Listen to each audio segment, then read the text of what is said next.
8월 28일 금요일 황장수의 뉴스 브리핑 시작하겠습니다. 9월 3일 중국 베이징 천안문 광장에서 열리는 중국 전성절 기념식 70주년의 군사 퍼레이드가 핵심입니다. 그 군사 퍼레이드, 즉 우리말로 열병식에 박 대통령이 30개국 정상 참여자 중에서 시진핑 주석 바로 옆에 서서 러시아의 푸틴 대통령보다 더 좋은 대접을 받으면서 중국 측으로부터 극진한 환대를 받을 것으로 예상이 됩니다. 이를 둘러싸고 여러가지 이야기가 있었습니다마는 교양에 가기로 한 부분에서 실질적으로 중국 사람들의 특유의 이 행태, 즉 말과 접대에서 극진하게 하면서 실질적인 근본적인 이해관계에서는 양보를 하지 않고 넘어가는 부분이 이번에는 없도록 박근혜 대통령께서 단단히 시진핑 주석과의 열병식 하루 전날 정상회담에서 짚을 것은 짚어야 되겠습니다. 근데 이를 둘러싸고 열병식 참가를 보도하는 일부 언론들이나 또 이 각종 인터넷 언론에 댓글을 다는 우리나라 국민들의 다수의 어떤 이 사태를 바라보는 시각에 있어서 정말 열병식 가는 부분은 대통령의 고도의 정치 외교적 판단이다. 저는 존중을 합니다. 하지만은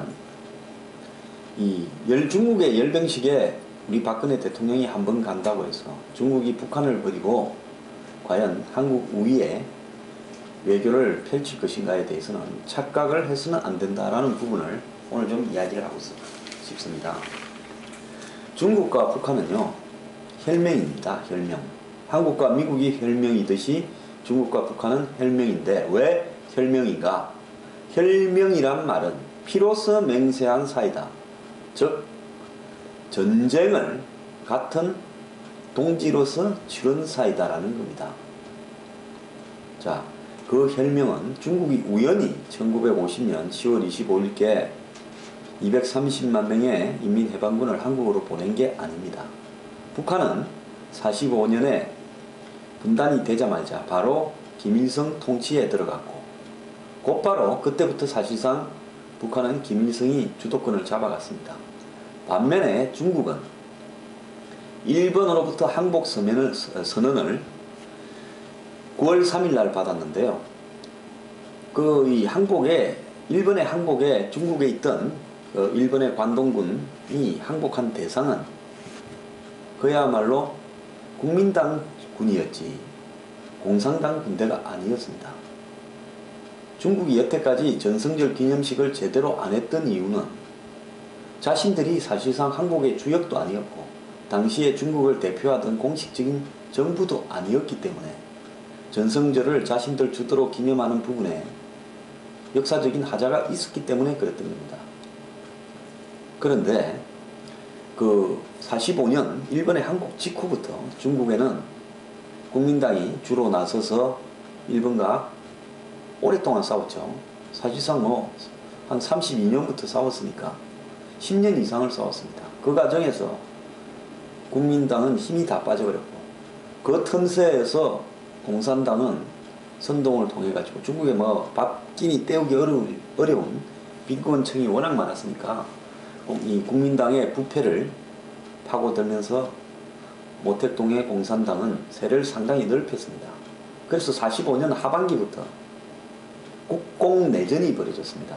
언제까지 벌어졌냐? 49년도까지 벌어졌습니다. 4년 이상을 내전을 벌였는데 그때 국민당군이 이 동북지방을 두 개로 쪼갰습니다. 중국의 동북지방이라고 하면 동북 삼성과 삼성지방을 이야기하는 거 아니겠습니까?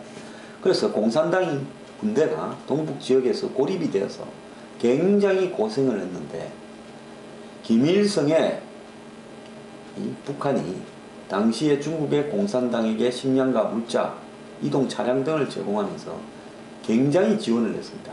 그래서 그 힘을 얻은 공산당군이 동북지방에서 국민당군을 무찌르면서 사실상 국민당이 급격하게 패퇴하기 시작했고 그로부터 바로 몇 달 뒤에 타이완으로 도주를 하게 되었습니다. 그래서 중국 이 본토가 통째로 공산당에 넘어간 거죠.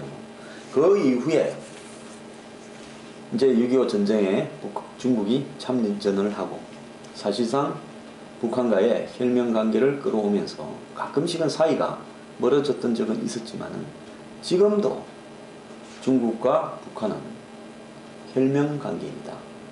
다만 서로와 원하는 부분이 조금씩 다르고 또 바뀐 지도부에 대해서 길을 들이는 관계에서 긴장은 있을 수 있지만은 중국이 한국과 급격히 친해지면서 북한에 압력을 넣어서 대화와 남북 교류 평화로 오게 하고 북핵을 폐기하고 장거리 미사일을 폐기하는 그런 일은 저는 없을 거라고 보고 있습니다. 만약에 중국이 그렇게 할 수 있었다면, 아니 할 수 있겠죠. 왜냐하면 오늘날 중국의 식량과 기름 같은 석유 같은 오일, 그리고 북한의 상당한 경제에 이 뒷받침하고 있는 부분은 중국의 역할입니다. 솔직히 북한의 전체 인구가 중국의 뭐 한 성 인구보다도 절반도 안 되지 않습니까? 평균 이 중국의 하나의 성의 인구예요. 이런 상황에서 이 박근혜 대통령이 중국을 방문해서 시진핑에게 어떤 이야기를 할 수 있는가? 저는 박근혜 대통령이 사실상 미일 동맹부터 시작해서 우방들의 정상들이 단 한 명도 가지 않습니다. 30명 참석하는 나라의 정상을 보면 중앙아시아, 그 다음에 동남아시아, 그 다음에 아프리카, 중남미, 유일하게 의미 있는 나라는 러시아 푸틴밖에 없습니다. 그래서 우리 한국의 국력 정도나 한국의 이 서방에서 차지하는 위치쯤 되는 나라의 정상은 단 한 명도 열병식에 참여하지 않습니다. 그것은 중국의 열병식 자체가 중국이 최근에 경제 위기에 몰리니까 군사적으로 굴기, 즉 일어서는 모습을 대외적으로 파워를 가시하려고 중국의 첨단 무기들을 갖다가 보여주는 장면에 서방의 정상이 가서 앉아있기는 부담스럽다라는 부분이 미국과 영국, 독일, 프랑스 등을 비롯해서 그 주요 국가 정상 사이에 입장이 돌아서 그런 겁니다. 그렇다면 한국이 이런 정상, 왜 우리 동맹이나 우방이라고 할 수 있는 나라가 우리한테 안 갔으면 하는 의사를 피력한 것도 사실이죠. 겉으로는 한국의 주권 상황을 존중한다고 미국 국무부가 이야기했지만은 미국 조야에서는 이런 부분에 대해서 상당히 불만이 많습니다. 이번에도 전쟁 위기까지 내몰리니까 우리가 전략자산이라고 부르는 최첨단 무기를 보내려고 했는데 그 직전에 북한하고 판문점에서 회담이 되어서 우리가 이제 뭐 괌 정도에다가 B-52를 보내서 앞으로 북한에 B-2 스텔스기를 괌에 배치를 해서 언제든지 북한이 문제가 있으면 날아가겠다라는 정도까지 성의를 보이는데 한국은 이런 중국 가는 문제에 대해서 상당히 섭섭하게 결정했다. 미국으로서는 그렇게 할 수 있죠. 자, 미국이 그렇게 하더라도 또 중국을 갈 수 있습니다. 그게 외교입니다. 다만 우리가 우리의 우방으로부터 잃는 것이 있으면서 중국의 열병식에 갔다면 중국으로부터 그만큼 상응하는 뭔가의 양보를 우리가 받아내야 되는 것이 그것이 요즘 실용을 이야기하지 않습니까? 박근혜 대통령이 중국 가는 것은 실리고 실용이다. 뭐 한국의 진보 좌파들이요. 박근혜 취임 이후에 가장 잘했다고 박수를 치고 야단도 아닙니다.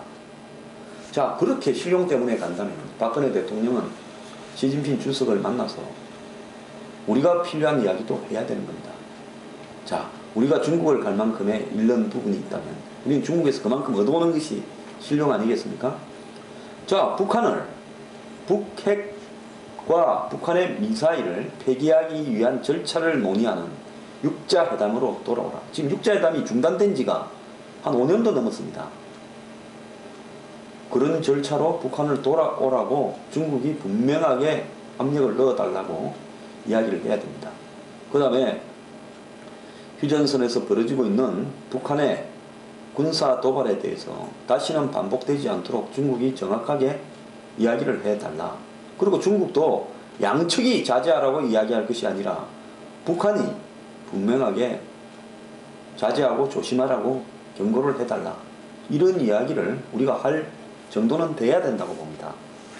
일간에 보면 한미일 정상회담을 하자라는 걸 중국에 제안하겠다는데 저는 이런 정도로 가지고 우리가 중국에 예를 들어서 이 가주는 대가라고 생각하지 않습니다. 자, 저는 언론의 제목들이 가관인데요. 박 대통령이 중국 열병식에 참가하는 것이 G2의 균형을 이룩한 것이다. 즉 G2라 그러면 미국과 중국 아닙니까? 그러니까 미국과 중국 사이에서 한국이 균형을 이룩해서 북한을 압박하는 것이다. 그리고 이것이 대북 포위망을 중국을 통해서 짜는 것이다. 그래서 대북 포위망을 만들기 위해서는 중국하고 공조하는 것이 필수고 한중 밀월이 돼야 된다. 그래서 그것을 통해서 북핵을 해결해야 된다. 미국은 지금 뭐 별 말도 못하고 한국의 주권을 존중한다고 이야기하고 있지 않느냐. 그래서 박근혜 대통령이 가니까 북한은 김정은이 초청도 못 받고 최용해를 대신 보냈는데 최용해는 뒷줄에서 뻘쭘하게 있을 줄 모른다. 이것이 양국의 차이를 보여주는 게 아니냐. 그리고 열병식 이후에는 북핵 해결을 위한 공조에 바로 착수될 것이다. 그리고 한중 밀월은 대일 압박에 용이하게 작용할 것이다. 이런 이야기들이 지금 엄청나게 나오고 있습니다. 더 나아가서 중국에 갔다 온 다음에 미국에 가고 또 박 대통령이 제안한 한중일 3자 정상회담이 이루어지면 결국 미중일 전체를 만나는 외교 일정이 하반기에 이루어지고 그리고 중국 측은 박 대통령의 리더십을 존중하면서 결국 이런 것들이 북한에 대한 한국의 정책에 대한 지원으로 연결될 것이다. 그래서 북한의 도발이 억제되고 한중 관계가 경제에서 외교 안보 분야로 성격될 것이다. 그래서 미국은 상당히 입이 튀어나와서 섭섭하다고 할 건데 미국을 달랠 성과도 좀 가져와야 될 거다. 그래서 이런 부분을 지금 언론들이 이야기하고 있습니다. 저는 언론들이 이런 글들을 쓸 때 기본적으로 지정학적인 관계 또 전 세계의 외교 안보적 요인에 대한 이해 이런 것들을 조금이라도 담고 이런 글을 쓰는지 저는 지극히 의문을 품고 있습니다. 북한을 육자회담으로 복귀를 시킬 의사가 중국에 있었다면 중국은 벌써 북한의 식량과 오일을 끊고 북한과의 무역 교류를 막아버리면 북한은 붕괴됩니다. 북한은 100% 중국의 말을 듣고 육자회담으로 복귀를 했을 겁니다.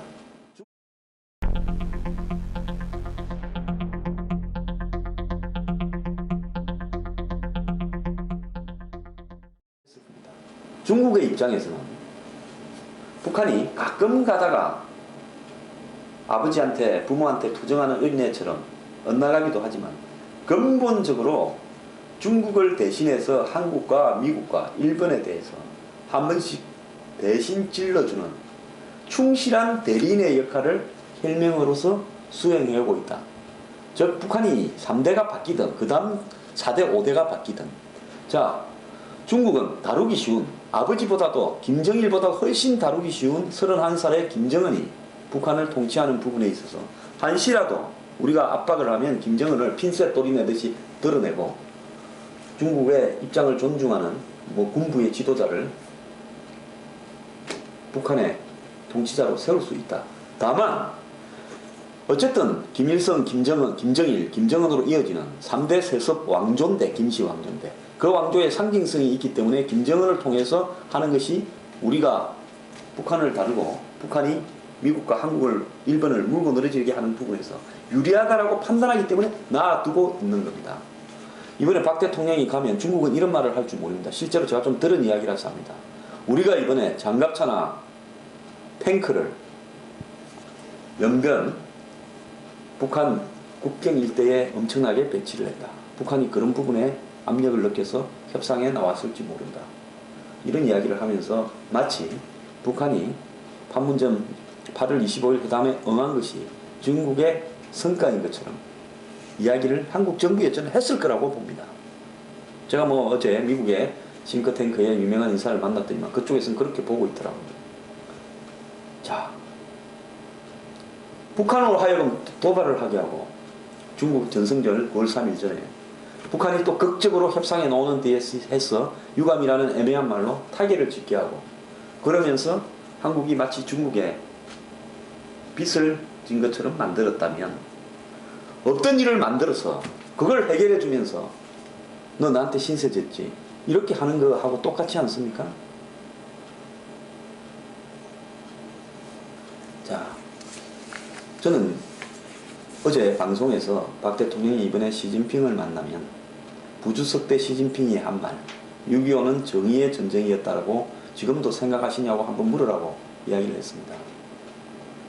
자, 중국은요, 말로 가지고 한국을 예우하고 필요할 때 자신들의 둘러리를 세우는 식으로 이용하지 말고 정말로 박근혜 대통령을 존중한다면, 지금 중국에서는 뭐라고 하면 박근혜 누님이라고 막 인터넷에 부른답니다. 중국말로 이 파오제, 박근혜 누님. 자, 그래서 과연 중국이 우리 박근혜 대통령을 진심으로 그만큼 존중을 한다면, 중국은 박근혜 대통령이 다녀간 이후에 항미 원조, 즉 조선을 도와서 미국과 싸웠다는 6.25 전쟁을 기념하기 위해서 36부작 드라마도 튼다 그러고요. 6.25 때 싸운 영웅의 이야기를 36부작으로 전쟁 드라마랍니다. 한국전을 소재로 한. 제목이 38선이래요. 그 다음에 중국의 대표단이 북한을 가서 한국전 승리 기념일, 중국은 뭐 보통 북한의 노동당 창건인 10월 10일 전후에서 그런 행사를 많이 가져왔는데 그런 걸 할 것인지 말 것인지. 자, 이번에는 한국을 불러서 이렇게 좀 할 수밖에 없으니까 너네들이 이해해라. 한국 대통령이 왔다 가고 나면 우리가 너네들 많이 챙겨줄게. 이렇게 할 가능성도 저는 매우 크다고 보고 있습니다. 자, 이런 어떤 상황에서 박근혜 대통령은 이번에 중국 쪽에 한국 사람이 중국 사람 못지않은 실리주의자라는 걸 진정으로 좀 보이시고 와야 된다. 그건 뭐냐? 북한을 핵 폐기를, 미사일 폐기를 논의하기 위한 육제회담으로 중국이 책임지고 복귀시켜 달라고 북한에 관한 문제를 분명히 이야기해야 됩니다. 자, 우리가 미국하고요, 대통령하고 만나면 맨날 이야기하죠. 한반도에 대한 북한의 위협, 그리고 핵 위협, 군사 도발에 대해서 경계한다. 맨날 그냥 이야기합니다. 미국 가면. 뭐 역대 미국 간 대통령 중에 이거 이야기 안 하는 사람 별로 없을 거예요. 자, 그런데 이번에 위기가 오니까 어떻게 했습니까? 실제로 미국은 정확하게 북한을 상대로 해서 도발하지 마라, 그랬다 다친다고 경고를 했고, 실제로 무기를 보내주려고 준비를 딱 하고 있는데 북한이 그날 회담에 응해을 해서 끝난 거 아닙니까? 합의문 발표해서. 자, 그러고 난 뒤에 미국은 어떻게 합니까? 북한이 이번에 보였던 잠수함이나 공기부양정, 특수부대 등의 움직이는 양상을 보고 작게 501호라는 것을 만들어가지고 북한의 전면전이 일어났을 때 우리가 대응할 수 있는 전략을 좀 바꿔야 되겠다 해서 지금 한반도에 미군, 그리고 본토에 있는 미군, 그리고 동원할 수 있는 자원을 어떻게 다시 또 바꿀 건가를 미국은 지금 계획을 짜고 있습니다. 자, 우리나라에서 벌어진 이 도발이에요. 한국은 지금 북한이 저러고 난 다음에 앞으로 북한하고 어떻게 교류를 할까? 뭐 의사조치를 어떻게 빠져나가면서 북한을 도와줄까? 또 어떻게 정상회담까지 갈 수 있나? 어떻게 이산가족 상봉을 하나? 여기에 매몰되어 있고, 이번에 나타난 문제들, 즉 북한이 목함지뢰를 심을 정도로 우리 방위가 취하겠다라든지 DMZ의 감시가 취하겠다라든지 TOD가 도대체 가동이 된 건지 안 된 건지 이런 건 다 없애버리고 내년에 잠수함 전력과 DMZ 전력을 강화하기 위해서 국방 예산을 7.2% 인상한다라는 이야기를 했습니다. 나타난 문제들에 대해서는 제대로 한번 짚지도 않고 있어요. 그런데 저는 박근혜 대통령이 이번에 시진핑을 만나서 중국이 한국을 말로만 띄우면서 적절하게 옆에 세워서 띄우는 이유는 뭔가 하면 그 나머지 나라들은요, 중국하고 맨날 그냥 물건도 팔아먹고 주고받고 중국 때문에 먹고 살고 이런 나라들입니다. 근데 우리는 그런 나라의 반열과는 매우 다른, 어떻게 보면 한국은 전 세계가 미국의 우방이라고 생각하고 있는 서방 국가 아닙니까? 이런 나라의 대통령을 바로 옆에 세우면서 중국의 군사 퍼레이드를 참관하게 하고 한국군 대표단이 3명이나 가고 이렇게 한다면 중국으로서는, 자, 우리가 맨날 우리 팬끼리만 불러서 하는 게 아니라 한국의 대통령 같은 사람도 불러서 우리의 군사적인 힘을 보여준다 라고 이야기하면서 우리 박 대통령을, 그것도 여성이고 얼마나 중국으로서는 가치가 있겠습니까? 그러면 박 대통령이 얼굴을 내미는 대가로 확실하게 중국 쪽에 뭔가를 분명하게 이야기해야 된다. 그것은 북한을 북핵 폐기를 위한 육자회담으로 돌아오라고 명확하게 이야기하고, 중국이 이 일을 얼버무릴 때는 중국을 계속 빗장이처럼 쪼아야 됩니다. 나는 온해 우방 친구들의 온갖 비판을 감수하고 국력 손실을 감수하고 너네들 편을 한번 들어줬는데, 근데 이것만 들어줬냐? AIIB 참가도 해줬고, 사드 배치 문제에서도 너네들 의견은 존중해주고, 너네들하고 FTA, 한중 FTA도 해주면서, 오늘 뭐 내용에 보면 한중 FTA에 중국이 불법업을 하는 것을 차단하기 위한 조치도 빠져있다는 거 아닙니까? 그래서 한중 FTA도 해줬고, 너네들 하자는 대로 다 해줬는데, 너네들은 나한테 말로만 한 거 말고 굵직한 선물을 뭘 줬냐? 그럼 중국은 이러겠죠. 너네들이 우리한테 물건 많이 팔아먹지 않냐? 이제 이렇게 이야기를 할 겁니다. 자, 그건 서로 간에 이해가 맞았으니까 자연스럽게 이루어진 경제지, 중국 정부가 우리를 배려해서 특별히 우리 물건을 많이 사간 것은 하나도 없습니다. 국제 간에 돈을 주고 결제하는 데 있어서 봐주는 게 어디 있습니까? 서로 간에 이해가 맞으니까 한 거죠. 그래서 이런 문제에 대해서 정확하게 이렇게 대통령께서 짚을 필요가 있다. 더 나아가서 무조건 중국과 하면 열렬한 환호를 보내는 우리 내부의 시각에 대해서도 정말 우리가 정신 좀 차릴 때가 됐다. 저는요, 제가 이렇게 말을 하는 것이 국력을 위해서 매우 실용적인 어떤 부분이라고 봅니다. 우리 한국 국민들 중에 99.9%가 대통령 중국 잘 간다, 박수 치면서 환영한다, 중국 가서 대접받고 오라, 이렇게만 이야기하면요, 중국이 어떻게 우리 대통령을 대하겠습니까? 저처럼 중국 가서 쏙지 말고 확실하게 시진핑을 낚아채어서 확답을 좀 받고 오라, 우리한테 말로만 그러지 말고 실질적인 선물을 내놔봐라고, 그렇게 압박을, 이렇게 한국에 우리가 오는 데 대해서 반대한 여론이 굉장히 많았고 경계하는 여론도 많았는데 어렵게 왔다라고 대통령이 좀 그렇게 하도록 해야 됩니다. 어느 것이 실용인지, 지금 실용을 말하는 사람들이 전부 실용이 아니라 이념적인 데 기울어가지고 쏘가가지고 하는 소리입니다. 제가 말하는 게 실용 아닙니까?